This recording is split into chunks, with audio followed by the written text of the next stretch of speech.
Tiny Brown was a tremendously generous community member and businessman in the town of Pembroke. His passing was felt deeply last year in this family-oriented community. Now his name and reputation are displayed forever in an intersection dedicated to him. PCN stopped in for the dedication ceremony.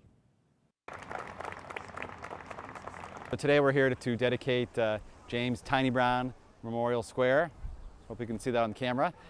Tiny Brown was a Pembroke resident, longtime resident who passed away last year, who gave a tremendous amount to Pembroke and to really the whole South Shore.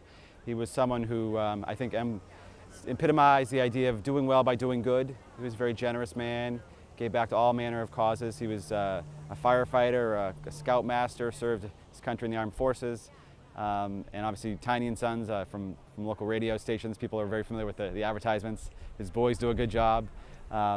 He's a very generous man. I think it's very fitting that we have this intersection here that will forever carry his name as we drive by, and people will remember and hopefully talk about Tiny and the legacy that he brought to the South Shore.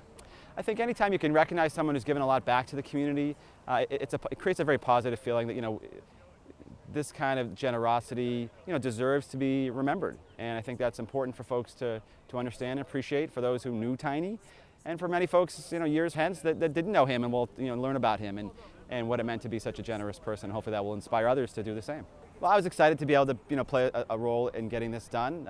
Tiny was someone that I got to know. I admit I was scared to death of him when I first met him. He was 6'7", 320 pounds, but then when you get to know him, you realize he was more of a teddy bear at heart, and such a generous and gentle man, and so someone I was proud to be friends with, and glad that we could help to preserve his legacy. Tiny was also a big part of our COA. Our Dull Men's Club, of which he was part of, meets here every Wednesday morning from 10 to 11.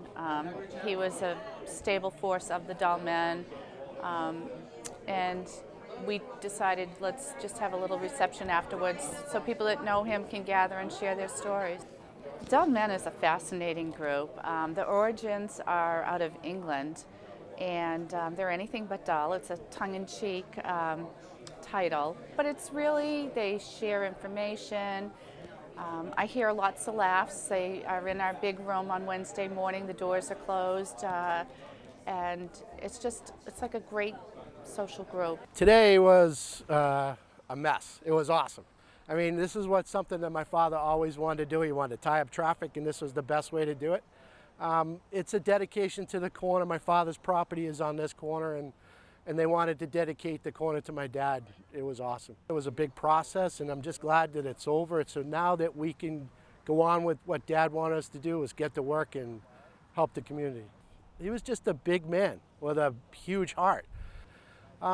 He instilled in us and the community, it's hard work pays off.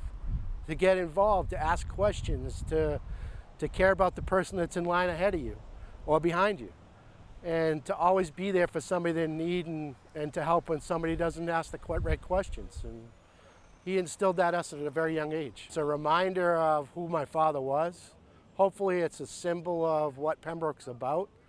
And the corner is, we call it it's Tiny's Corner, and it's an all-inclusive corner. So he was one of those people that accepted everybody, no matter what race, religion, or persuasion, or what beliefs they had. If they were friendly and respectful, my father gave him the time and helped them. And his door was always open for everybody.